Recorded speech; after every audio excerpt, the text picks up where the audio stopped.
I want to explore what it means to trust yourself. It seems sometimes it's hard to really honour our truth. What we want in the moment, what feels right in the moment. I remember after I got my A-levels that summer, I'd kept my options open about what university I wanted to go to. I had been offered to be sponsored by two companies, wanted me to them to sponsor me through university. One required me to take a year out, work with them a year in industry beforehand. The other didn't. They wanted me just to work with them over the summers. One was staying in London, one was moving to a different city, two different, same course, two different university places. And in the months intervening that, in the months prior to that,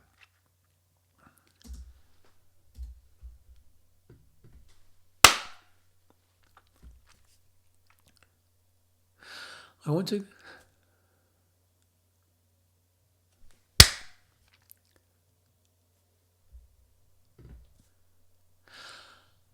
explore how we can listen to ourselves more, to trust our inner truth, to make decisions from our true self, our intuition, our guts. And it's amazing how sometimes it's really hard to know what feels right for us in that moment. Sometimes decisions are difficult because we're not trusting our true self. We can't hear that, or we don't believe it or trust it. I remember doing my A-levels and running up to my exams that summer. I'd chosen a university course I wanted to do, but there was two places. I didn't know which one was my preference. I'd applied for sponsorship for a number of companies. I'd been offered two places, two different companies. I didn't know which one I wanted. And all the way along, I was keeping my options open. And suddenly the results had come through. I knew what my results were. I had to make a decision. Do I want to be sponsored? If so, which company? Which course, which university do I want to go to? And I was really wrestling with it. I was in such a state because I couldn't decide. I was trying too hard to make a decision. I was trying to work out what the right thing to do is. I was having fear of regret. I wasn't listening to my heart. I didn't think it'd be easy. It was like a big decision, the biggest life decision in my life at that point. I'd never had to make such a big decision in my life. So it felt like a big, heavy decision. But what if no decision is big? Our heart knows what we want in the small things and the big things. It's about trusting that little voice within. But I didn't think I was wise. I remember my first coach.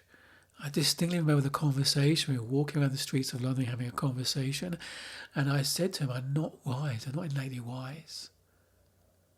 And he helped me see that we're all wise. I thought my wisdom came from my thinking, my analytical thinking. I had to think things through to get to clarity. But we can't think our way to clarity. Our analytical thinking just ties us into knots. I could have written the pros and cons of all those decisions and it just wouldn't have gone anywhere. There's something deeper, the space between thoughts, a little voice within that comes to us in moments of quiet. That little voice within, our true self, our inner wisdom comes to us. It comes to us in moments of quiet. The moment we're trying to make a decision, we're trying to think of a solution, we're trying too hard. It comes to us. And I thought maybe it couldn't be that easy. I had to work at it. But it was my busy mind that stopped me hearing it. My busy mind was like a brass band in my head, drowning out this still soft flute of wisdom. It reminds me of prayer. I was heavily involved with the church, and as a teenager, I never got silent prayer. We might do this kind of period of silent prayer, and everyone's being quiet and meditative and having this spiritual experience. And I sat there thinking, don't get it. Not hearing a thing. Not hearing a thing. And I felt almost abandoned by God in a way.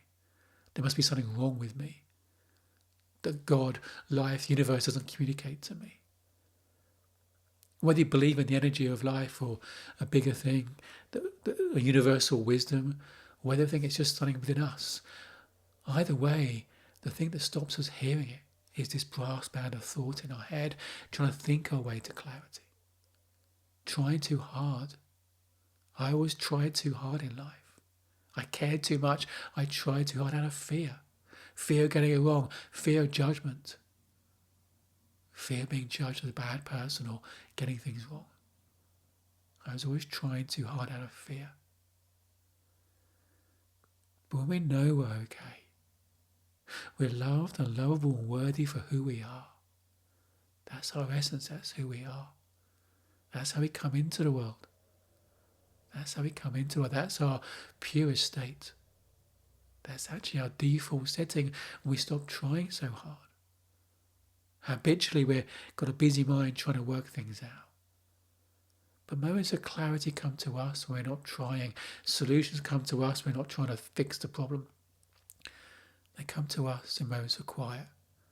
When we're walking the dog or going for a run or whatever it may be. Clarity comes to us. Our inner wisdom comes to the fore, comes to us in moments of quiet. We all have that wisdom. But often we don't hear it. But it's there. It's still soft flute, it's clear when we hear it. But sometimes we don't even like it. We don't like it, or we think we need to justify it. We have a habit of trying to justify our inner wisdom to make sure we're not going to be in trouble. We justify ourselves to preempt other people's judgment. We justify ourselves, our thinking, to preempt other people's judgment. What if we don't have to do that? What if you often can't justify your inner wisdom? Sometimes it defies logic. But it's your truth. You should never have to justify your inner wisdom, your truth, your intuition, what feels right for you. You should never have to justify what you feel is right for you, that little voice within. And sometimes it can't be justified, but it should never have to be justified. It's your truth. That's all that matters. Yeah, and sometimes we don't like it. We don't like what we're hearing because it means perhaps coming out of our comfort zone, doing something a bit scary. Our analytical thinking, our busy mind tries to keep us safe. But actually, it tries to keep us in a place of comfort. It's different to safety. It tries to keep us feeling comfortable. We confuse that with safe. It keeps us comfortable. But actually, in the long run, it's not comfortable because we're not honouring our truth. It might feel comfortable in the short term not to have that conversation, not to take that action, but that creates long-term discomfort. That short-term discomfort of honouring that truth, having that conversation, taking that action, brings long-term comfort because you're being more aligned to your soul, living life true to yourself. That brings freedom, fulfilment. That short-term discomfort brings long-term comfort. So sometimes we hear that little voice, we don't like it. We either trying to justify it, or we don't like it. I had a client, I helped her connect to her inner truth, which was she wanted to emigrate the other side of the world, take her young family with her to the other side of the world. Her husband was up for it, but she was scared. She was scared. What her family might think, her extended family think, what other people may think. She had no connection to Australia. But that's what her heart wanted. She just wanted to live in Australia. And she had a vision of riding a horse on the beach in Australia. We could do that in the UK, but it's a bit different in Australia. But that was her heart's desire. And she couldn't justify it. And I helped her take that step, to trust her inner wisdom, have the confidence that it's going to be okay, and she'll be okay whatever happens. All the analytical thinking, what if a family member gets sick, I'm a long way away, all this thinking, this noise, stopped her honouring her truth. And she did it. She did it. And then a while later, she sent me a photograph of her riding a horse along the beach. She was living her dream. She loved it. She'd been there over 10 years. loving it. When I felt I had to leave my corporate job, that felt intensely uncomfortable. My wife was pregnant, and I was walking away from what the outside world deemed to be a secure career. But I had to find something more me. I had to honour that little voice within. And it was stepping out into the unknown, trusting that little voice within, trusting I was going to be okay whatever happens, that I didn't want to live a life, getting to the end of my life with regrets. I had to go on that adventure, and it turns life into an adventure. Whether it's moving the other side of the world, living in a place that she's always wanted, that turns her life into an adventure. Or leaving a safe corporate career, that expectation of what we should do in life to follow my heart, that turns my life into an adventure. That little voice within, that's what keeps us safe. That's our wisdom, that intuition, to know who to trust in what moment, what to say, what not to say. That keeps us safe. Not the analytical thinking that's addicted to comfort. That's addicted to comfort. So moments of quiet, that's when you hear your truth.